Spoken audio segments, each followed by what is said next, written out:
Mua những cái thứ gì con? Con mua hoa về thắp hương không? Ê, ông phát tranh thủ phát người về ông. Con hái ở trang trại.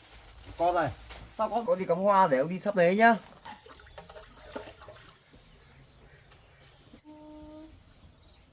Con đấy con đưa cho mẹ nhá để ông.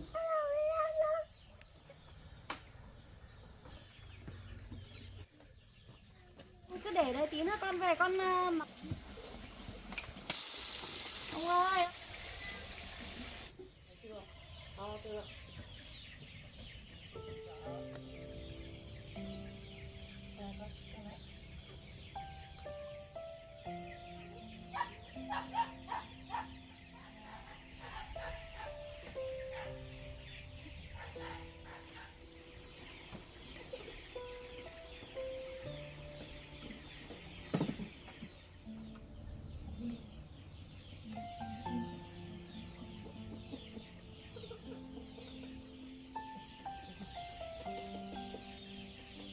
Đây.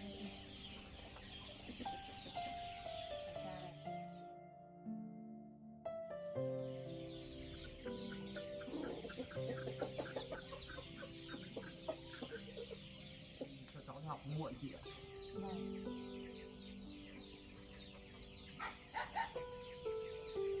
Nào Hải San nào.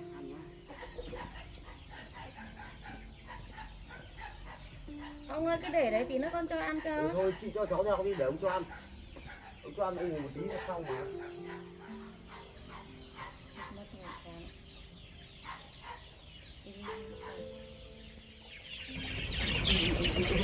Từ ra từ thôi.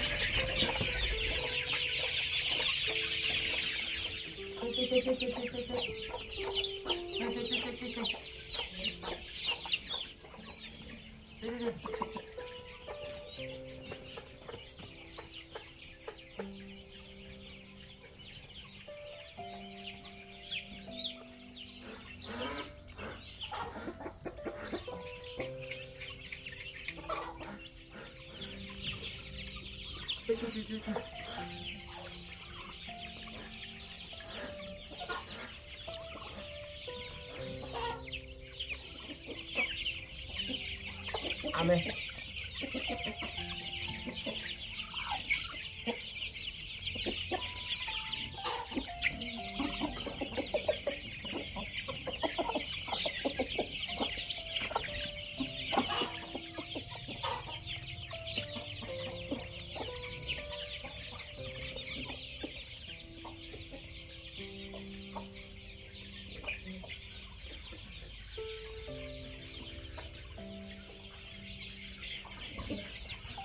Ăn đi.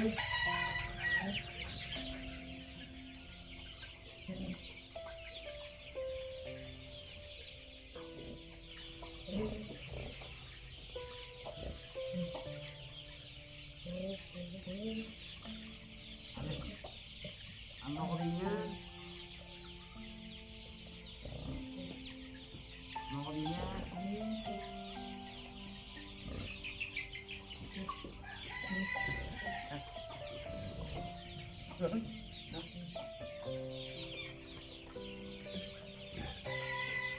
Thôi vậy nha, lấy nước á.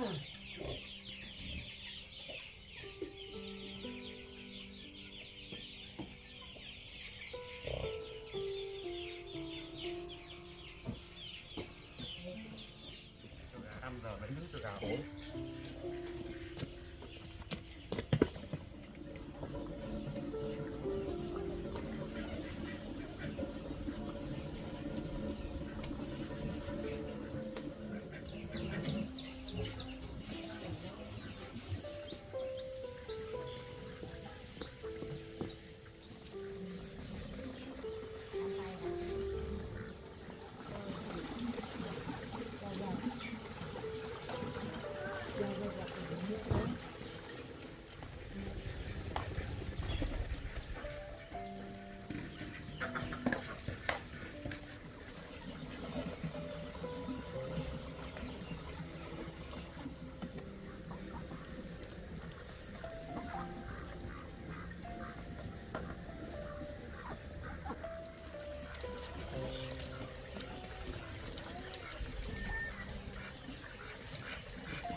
Con đi học Hoa nhá.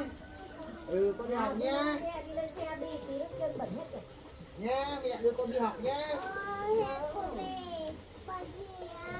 Ừ, không bảo mẹ mua đi cho ông nhá.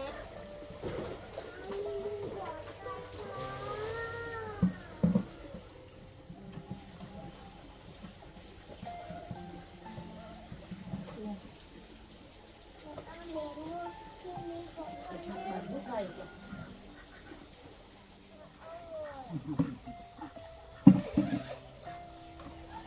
Ông ơi, Ừ, con đưa con đi học đây. con đi con học đi. Vâng.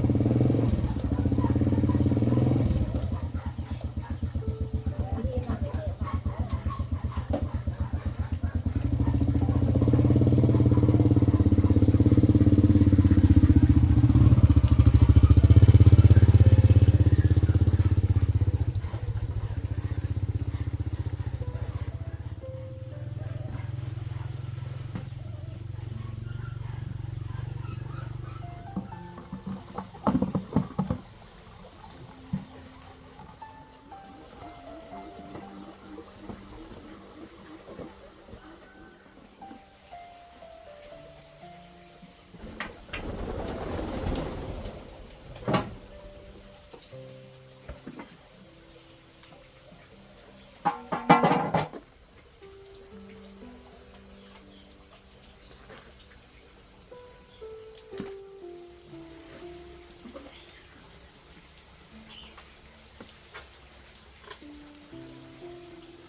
nó ngọc hoa đẹp quá rồi này.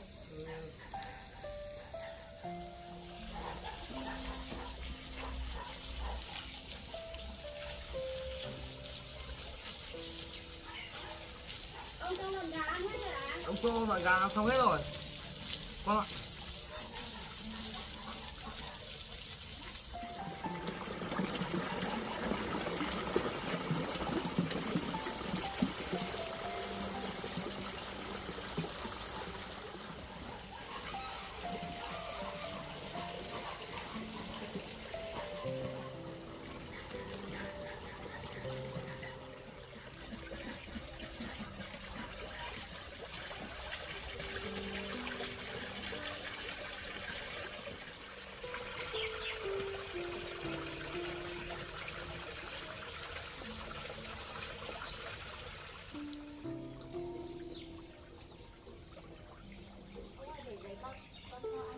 Con cho chứ. Để vợ tí cho.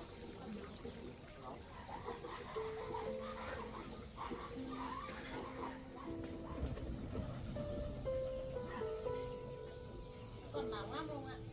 Để nó gọi ăn.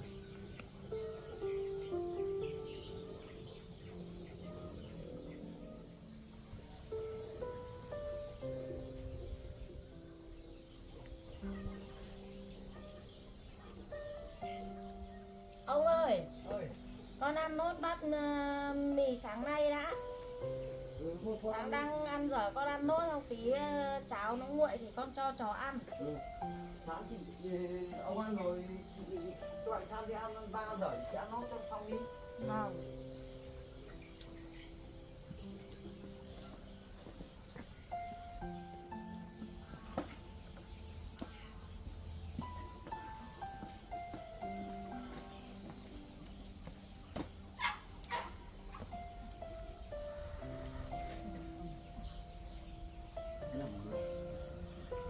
Luộc hết lên.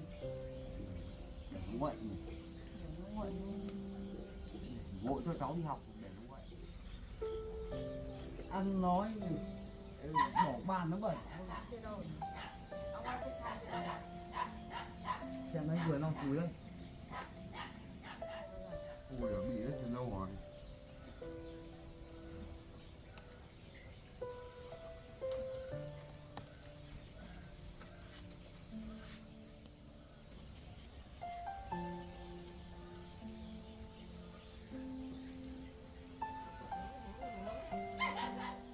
Ông ơi, thì Ơi. ông không cho chó nó ở chuồng của nó mà ông lại nhốt vào chuồng của chim bồ câu à? Đấy cái chuồng của nó chật chị ạ. Thì ông rút ra chuồng bồ câu, cái tròi bồ câu cho rộng. Nó ăn mấy chục con gà của ông rồi. Ông ăn quả đi ông. Ông chán lắm con ạ.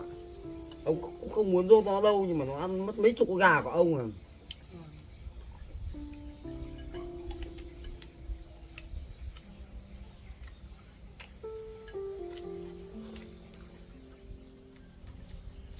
Đấy con ạ. Ông không biết lý do sao mà gà cứ mất. Ngày nào ông ra ông xem kiểm tra. Thế hóa ra là đấy, chó bắt mà nó bắt nó ăn bao nhiêu gà của ông à. Ông mới dốt đâu con ạ. Ông không muốn dốt đâu. Chắc là ông phải bán hết đấy con ạ. Thôi ông ạ, ông đừng bán. Rồi nó sang vẫn còn kia kìa, xong rồi ông con mình rào hết cái vườn gà kia lên, rồi nó không chui được vào nữa.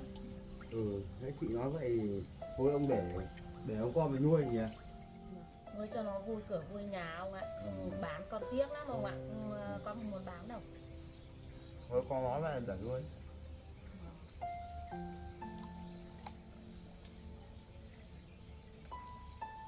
Sáng con nấu mì ăn có vừa mồm không ông? Vừa qua. Có Vừa mà ngon. muối có bị mặn không? Không. Vừa mồm. Chị ăn hết là ngon, ngon vừa mồm.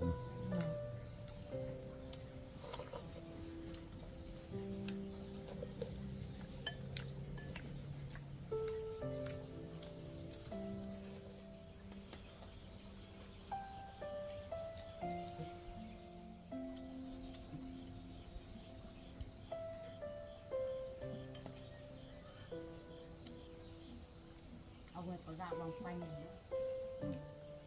Này chắc con ở nhà con làm cùng ông, chứ mưa nó ướt át này đi thu hoạch cũng vất lắm, nó bẩn. Con ở nhà con làm nốt cùng ông, mọi hôm con đi toàn ông cắt ở nhà ông làm. Thôi chị nói vậy, bao giờ nắng khô thì chị thu hoạch, mưa gió này chị ở nhà hộ giúp không? Ông giỏi rồi đấy. Con cứ đi thu hoạch là ông ở nhà ông cứ túc tắc làm là sắp xong hết cái bờ rào rồi. Đấy ông phải túc tắc, ông làm nhanh, không sợ hạnh xa nó đi nó ngã xuống ao này, rào chắn này con ạ, Mà cho cháu đỡ ra chơi đỡ ngã xuống ao. cưa cho nó bằng, không sợ san chạy đặt. Cái đấy cắt đi,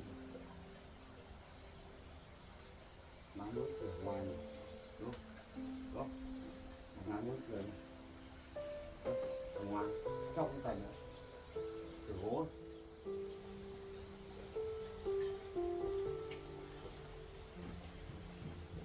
Ông ăn nữa đi ông. Ngồi báo ăn thôi. Ủa? Các em?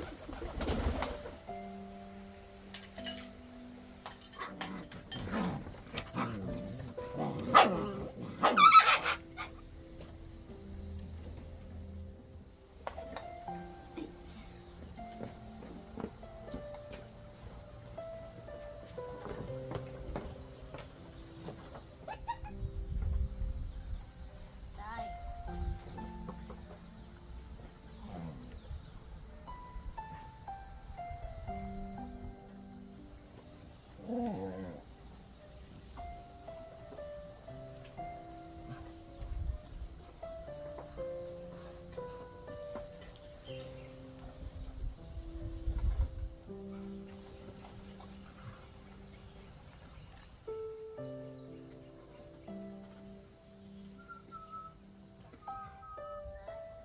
Các bạn ra xơi.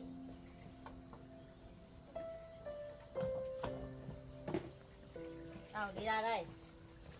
Ra đây chị cho ăn.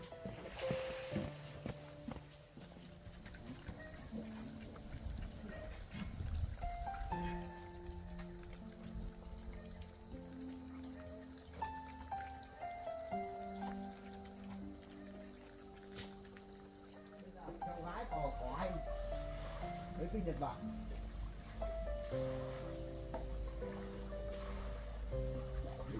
trước mới nói chuyện với ông.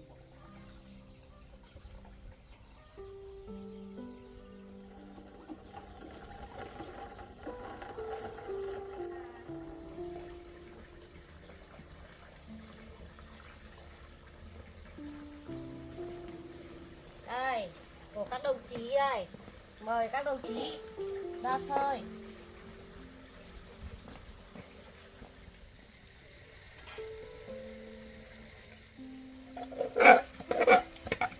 Đi biết. Đi.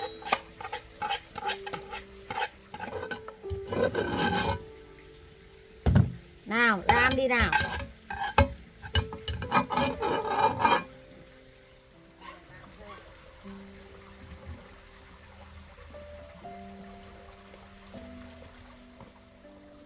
Nước củi đi. Đưa ra đây.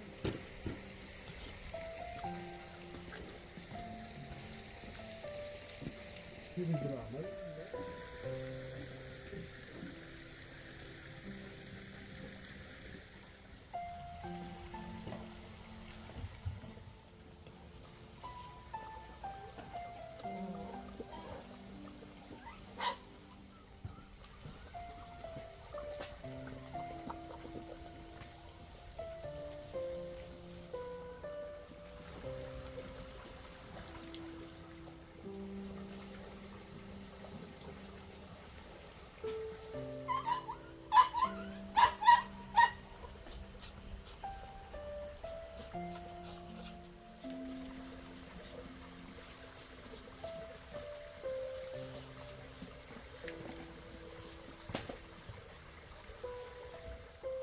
ạ. Dạ. Ông phải tranh thủ đóm cho chó nồi cháo nữa. Ngày ông phải cho 4-5 lứa nó nhanh lớn quá.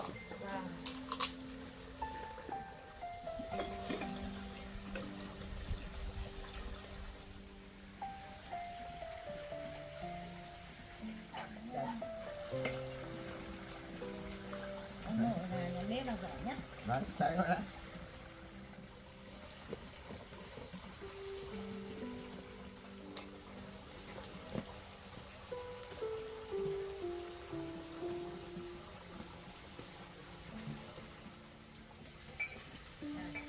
Cái này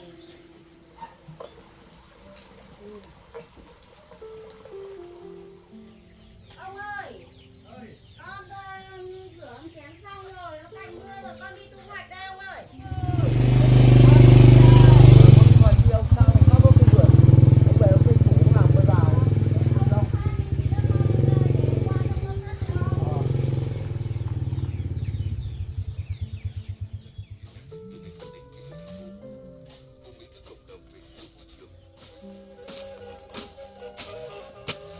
Quý vị và các bạn vừa nghe phóng sự do Ban Văn hóa Xã hội và Dân tộc Đài Tiếng nói Việt Nam phối hợp với Vụ Thưa quý vị và các bạn là giúp kết nối thế hệ với bản sắc thì là điệu dân ca, nghề dệt, nhạc cụ và các trò chơi dân gian. Đây cũng là một ngày du lịch, luôn xác định cộng đồng nghệ nhân và người dân đưa ra chủ thể. Cụ thể là phòng văn hóa xã hội sẽ ngoài vở các lớp ra thì có tiếp các hoạt động nữa.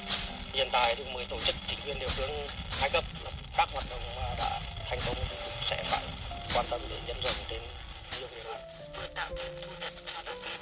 Xuất phát từ đoàn xã tự tổ chức cái này để thứ nhất là vừa tạo thêm cái nguồn thu nhập cho các bạn khi mà mình tham gia vào cái chuỗi cùng với những hướng dẫn viên du lịch này, và thứ hai nữa là thỏa là cái niềm đam mê của các bạn là trước đó cũng đã được học về cái này.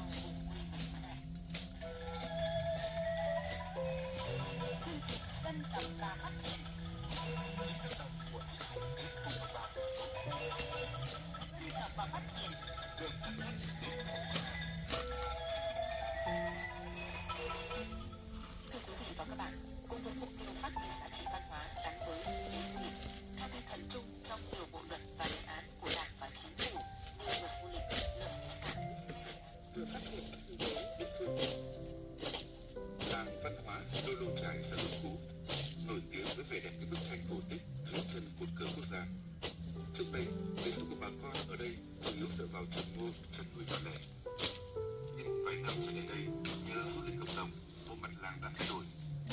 Hiện 42 hộ trong làng làm du lịch, mỗi hộ tạo việc làm cho từ 2 đến 4 lao động, thu nhập bình quân từ 5 đến 7 triệu đồng một tháng. Góp phần vào sự đổi thay đó là chị Kiều Thị Hương, người con của bạn. Tốt nghiệp ở Bách khoa Hà Nội, từng có cơ hội làm việc tại công ty nước ngoài với mức lương cao. Chị đã quyết định trở về quê quản lý và phát triển homestay cà phê cực Bắc. Đây là quán cà phê đầu tiên của Lũng Cú, ra đời năm 2015, mang sứ mệnh bảo tồn và phát huy văn hóa Lô Lô, kết hợp phục vụ du khách. Là một thanh niên trẻ từ bỏ công việc ở thành phố để về quê lập nghiệp thì tôi mong muốn là trong thời gian tới xã Lũng Cú nói riêng và cũng như là tỉnh Tuyên Quang sẽ tập trung vào việc giữ gìn bản sắc dân tộc văn hóa và tập trung vào những cái người trẻ khởi nghiệp sâu quốc tế. Không chỉ ở Lô Lô Trải, nhiều thanh niên trẻ đã tìm hướng đi riêng, kết hợp khai thác tiềm năng du lịch với gìn giữ di sản văn hóa. Tại làng văn hóa Bà Vi, các bạn sẽ tìm hiểu câu chuyện về trà Việt.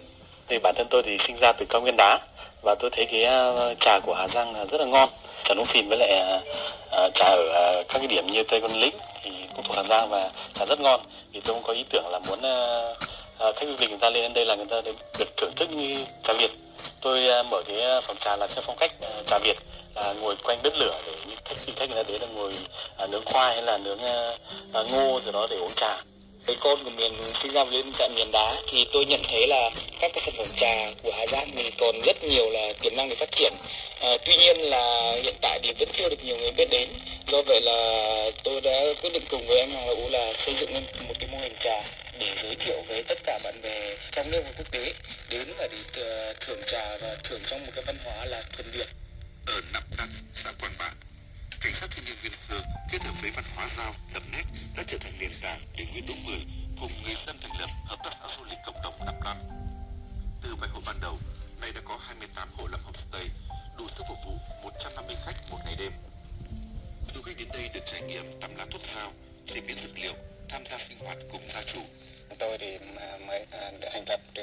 2018 đến giờ. Thì trong quá trình mà làm du lịch thì chúng tôi nhận thấy là làng Nậm Đăm là một làng có nhiều tiềm năng về du lịch cộng đồng. Thì hợp tác xã chúng tôi cũng kêu gọi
Tại hội thảo, các đại biểu đã thống nhất 5 trụ cột tư tưởng then chốt cho phát triển kinh tế dữ liệu. Đó là hoạch định chính sách dựa trên thực tiễn, thiết kế hệ thống đặt ra các quan điểm khoa học và thực tiễn để khẳng định và phát huy vai trò của công an trong quản lý dữ liệu quốc gia, dựa trên các năng lực đặc thù về hạ tầng dữ liệu gốc, an ninh dữ liệu và điều phối thống nhất, bảo đảm niềm tin kỷ luật và an ninh trong kỷ nguyên dữ liệu của đất nước. Tại hội thảo, các toàn diện góp phần mở ra các cơ hội hợp tác quốc tế cho Việt Nam trong việc phát triển kinh tế dữ liệu. Năm 2025, tai nạn giao thông liên quan đến xe ô tô, xe khách chiếm 5,79% tổng số vụ tai nạn giao thông xảy ra. Trong khi hiện nay toàn quốc có gần 321.000 xe khách chiếm 4,58% xe ô tô, 0,4 tổng số phương tiện cơ giới đường bộ. Dù xe khách chiếm tỷ lệ nhỏ trong tổng phương tiện nhưng lại liên quan đến tỷ lệ lớn các vụ tai nạn và số người chết, đặc biệt có này đã và đang khiến cơ quan chức năng lo lắng về nguy cơ lây nhiễm không thể vì toàn tuyến 151 km không cả tài xế và hành khách đều không thuộc về an toàn. Cục cảnh sát giao thông xác định nguyên nhân ban đầu do tài xế xe khách thiếu quan đăng ký loại kinh doanh xe hợp đồng nhưng chạy tuyến cố định cũng gây tai nạn giao thông làm 10 người chết và 1 người bị thương. Do ngày lượng xe tải hay xe khách chỉ chiếm con số rất nhỏ trong tổng số phương tiện quản lý đường bộ.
Cửa rồi à?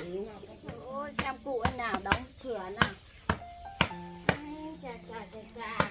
Nội chả tay thế. Đấy, ông đâu xong cửa rồi. Con xem nào. Ôi Con thấy đẹp cửa. thế. Cửa mới do ông đóng đẹp kìa. quá, nhảy cụ đóng Đấy. đẹp quá. Ông đóng này thì gà không vào, chó không vào được. Gà càng cay nhè, làm đẹp hơn mẹ nhà con nhỉ? Đấy. Ông có kinh nghiệm có khác. Hôm nay con đi có mua gì con? Con mua hoa về thắp hương không ạ? Với cả con đi sang trang trại bên kia hái được 2 quả gấc nữa. Sắp đến mùng 1 rồi con nhỉ? Vâng. Con nay con đi thu hoạch bán chạy lắm không? Wow. Ông còn đóng được cả cái này nữa hả? Đấy, ông đóng cái bờ vào này xong rồi cho hạnh sao nó khỏi ngã cái ao này. Với lại rào gạ nữa. Làm nhanh thế. Đấy, ông làm xong rồi, tranh thủ về ông làm á. Tranh thủ phát người về ông chiều ông làm luôn mà. Con ạ. Đóng này, đóng cái bờ rào thì chậm để cho hạnh sao nó đỡ xuống ao, ngã xuống ao con. Ông làm nhanh thật. Con đi thu hoạch nó tí mà ông đã làm như thế này rồi. Con mua những cái gì? Đây, con mua cả đậu nữa ông ạ. Con mua đậu này. À, đậu. Đấy, mua đậu này. Đậu chốc lá nó con mình ăn nhỉ? Vâng, quả này thắp hương. Cả gấc ra? Vâng. 2 quả gấc chín nhỉ? Gấc chín ông ạ. Con hái ở trang trại bên kia đấy ông ạ. Đây là cái gấc cho mình đây cũng khối này con này. Vâng. Nhưng nó chưa chín cơ. Vâng. Gấc ở đây vẫn còn xanh, gấc ở đây nó chín muộn hơn. Cái đấy chín nhanh nhỉ? Con nhỉ? Vâng.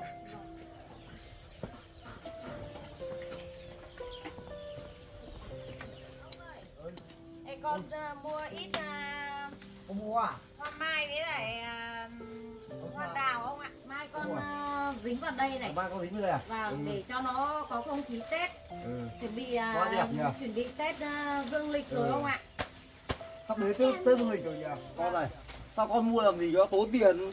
Nhưng cái này không cần thiết đâu. Ông ơi, cái này không đắt đâu ông ạ.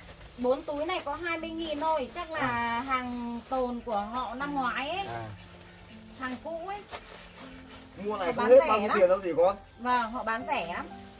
2.000 thì cũng mua này về chơi con ạ. Ông tưởng nhiều thì ông có ruột lắm. Ông Này- rẻ mà ông. Này giờ con mua rẻ thôi nhỉ? Vâng. Hay là ông con mình gắn luôn cho đẹp nhỉ ông nhỉ? Con bóc ra đi. Để con gắn thử xem nào. Con gắn thử nếu mà gắn được ông con mình gắn luôn cho đẹp. Con mua táo à? Vâng ạ. Ui con mua táo tươi thế. Con mua để thắp hương cúng Phật đấy ông ạ. Vâng. Tươi nhỉ, táo ngon nhỉ con nhỉ? Vâng. Mua thắp hương. Con đi cắm hoa để ông đi sắp đấy nhá. Vâng. Cần sắm thử xem.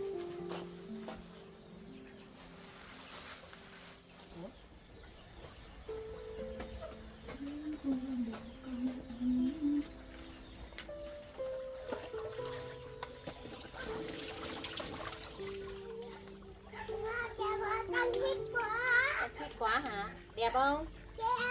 Đẹp nhờ. Quá là xinh. Đấy con ạ. Mẹ thấy con thích chơi hoa, ông với mẹ sưu tầm hoa về cho con chơi á.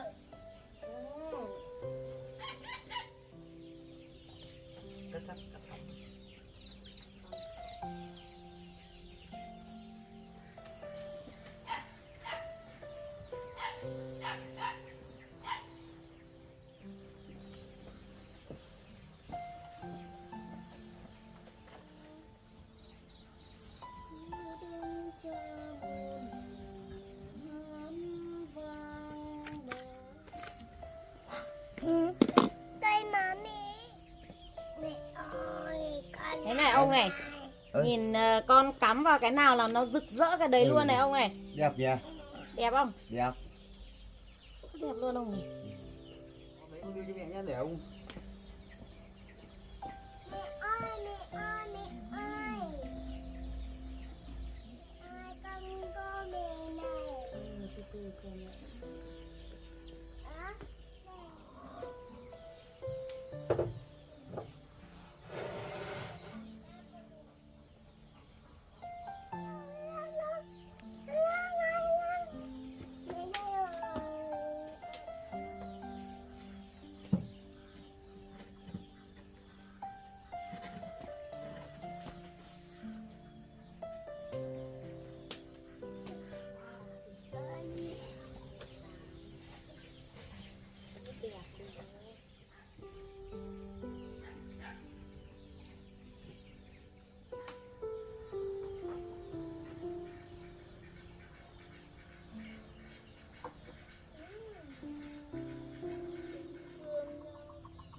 Ông ơi, ông cắm cái này để con đi.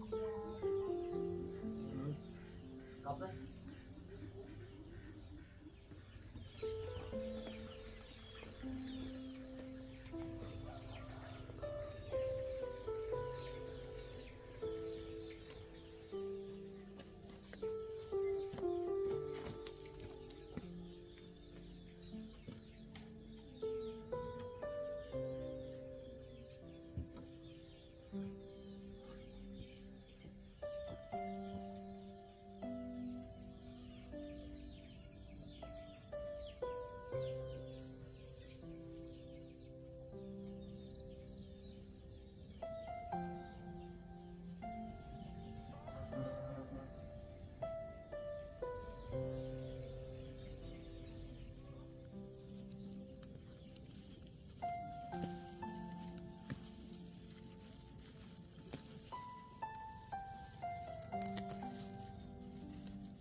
Chắc con ra ngoài này con kiếm ít dây thép về con buộc mới được. Để như này là gió phát là nó Rồi, cắm rồi, thức ăn cứ để đây tí nữa con về con nấu ông nhá.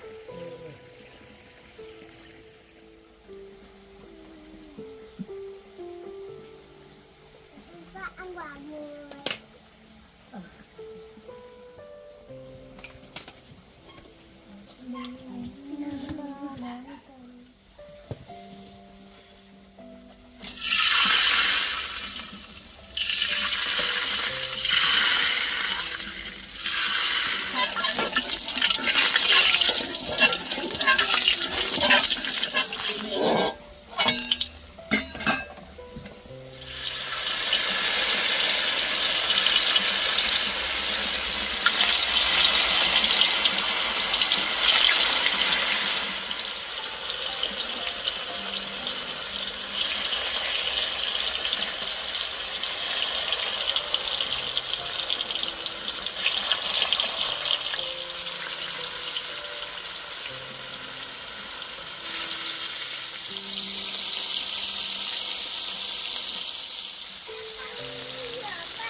Ông ơi, ông để đấy tí nữa con nấu cái là xong mà ông làm gì ông?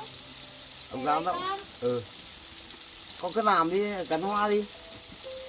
Để đấy tí nữa con nấu tí là xong. Đấy ngày xưa ở quân đội ông làm bếp trưởng mà chị. Anh yêu Win, cái tay của con lạnh hết đi được. Đây, con đi.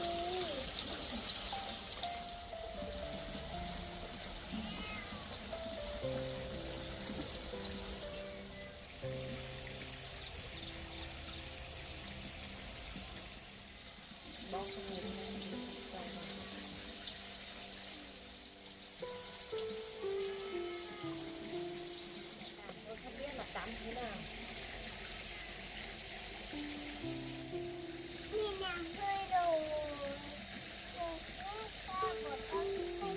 Wow, hai trái lên nhiều. La la la la la la la la la la la la la la la la la la. Con ngắm như này này Con cảm ơn mẹ giỏi quá à, thích không? con khi nắm. Con thích lắm. Ừ.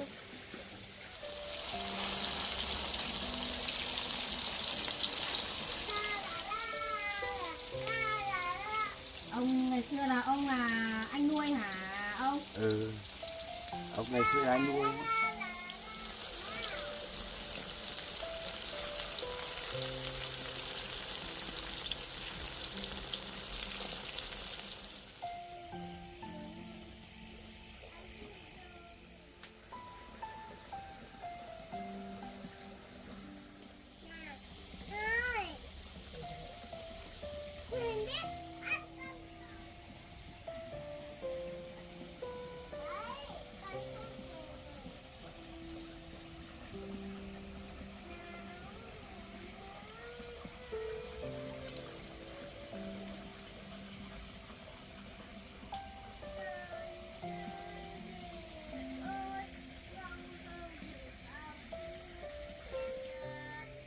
Con yêu mẹ nhiều.